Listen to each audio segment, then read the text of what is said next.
Judge Joe Brown's all-new barbecue sauce and seasoning. Justice in the form of flavor. Law firms will take this as a retainer. What? It must be a law firm where they hungry as hell. Now you gonna help me with this parole I'm dealing with? Judge Joe Brown's all-new barbecue sauce and seasoning. Justice in the form of flavor. With one taste of our premium blends of all-natural ingredients, herbs, and spices, you'll fall in love with meat all over again. Judge Joe Brown's all-natural barbecue sauce collection is made up of 2 zesty flavors, original and spicy. There's only one way to bring order back to barbecuing. Just add Judge Joe Brown's all-natural barbecue sauce and seasoning, and you be the judge.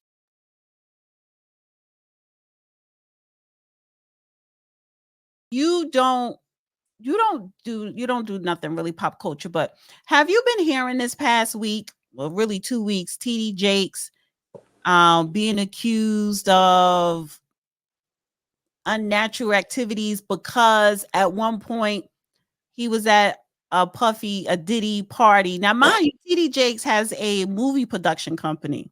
So he's in Hollywood and, he has his part of house, whatever. Let me say this so I can set the stage and it'll answer your question. I didn't even ask the question. And what happened? Oh my God. Is this the NSA? Oh no. All right. So TD Jakes, I don't know why. Let me say this. This is what I was going to say. All of those people worried about their messed up lives and whether they're going to burn in hell that want to get some relief from their anxiety, who are getting pimped by that man who's taking all of that money from them that he ought to be giving back to them or raising money, using to raise money for them. That is just disgraceful. And I got enough preachers in my family to know pulpit pimping when I see it. Now, what did he allegedly do that he probably did? Your first statement, hold it, because I want to swing back to that, because I want to show his website to back up what you're saying, right? Because you're right. So Dr. Umar Johnson, he went on this podcast, the Joe Budden podcast.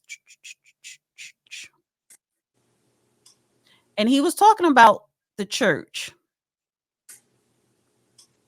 Dr. Umar, on why he doesn't believe in Christianity or Black religion. Okay, let me play this. That's what you said. My problem with Black religion is threefold. You take 3 things from Black people that we can't afford to waste and can't never get back. Number 1 is money. We take too much resources. Every Black church should have 3 institutions. You should have a school for our kids, a bank to invest in our people, and you should have a community garden to feed our people good food. Every church should have those 3. If you are bringing in at least $250,000 a year in tithes and you ain't got a school, a bank, and a garden, you a goddamn fraud. I don't care who you are. Remember what I said, 250K. If you less than 250K, you should still be doing something, but I'm not gonna hold you to the same standard. But if you $250,000 that you can depend on annually, you should have some institutions for the people. So number 1, they take too much money. Number 2, Joe, they take too much of our time. You don't get your time back.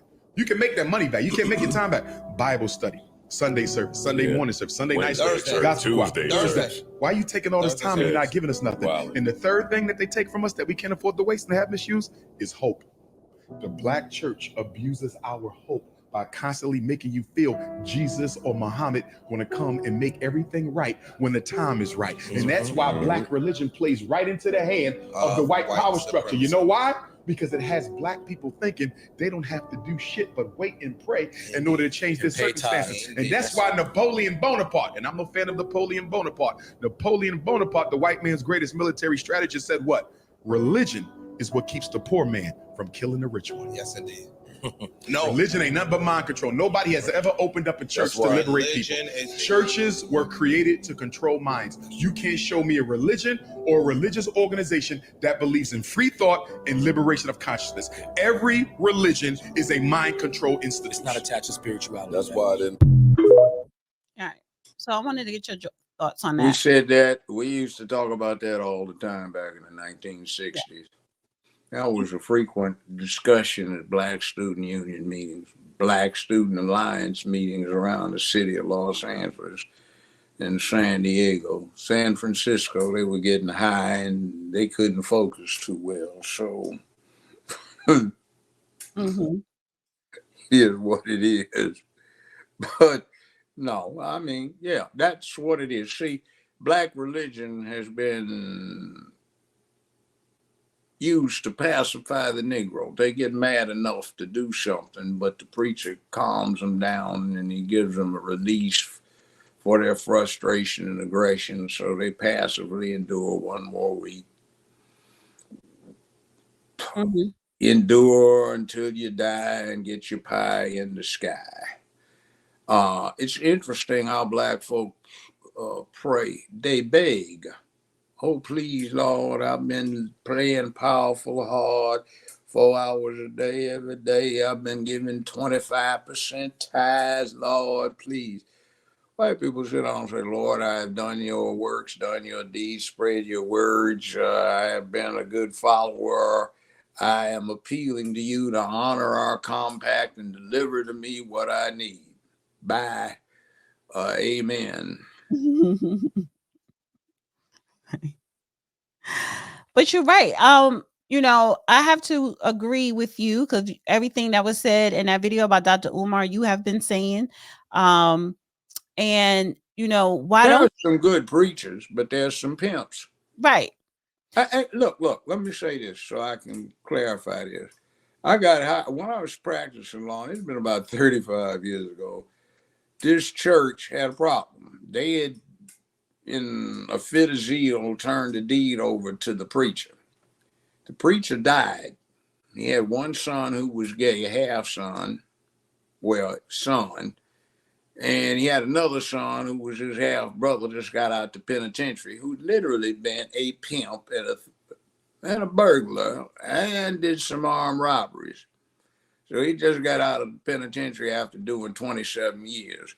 So I had to sit there and help them do this thing. They decided to have each of them preach 3 sermons over the course of 6 weeks. So the pimps over here and the other guy over here who was overtly gay, and he couldn't keep his hands off the boys in the church, and the other one couldn't keep his hands out of the collection plate.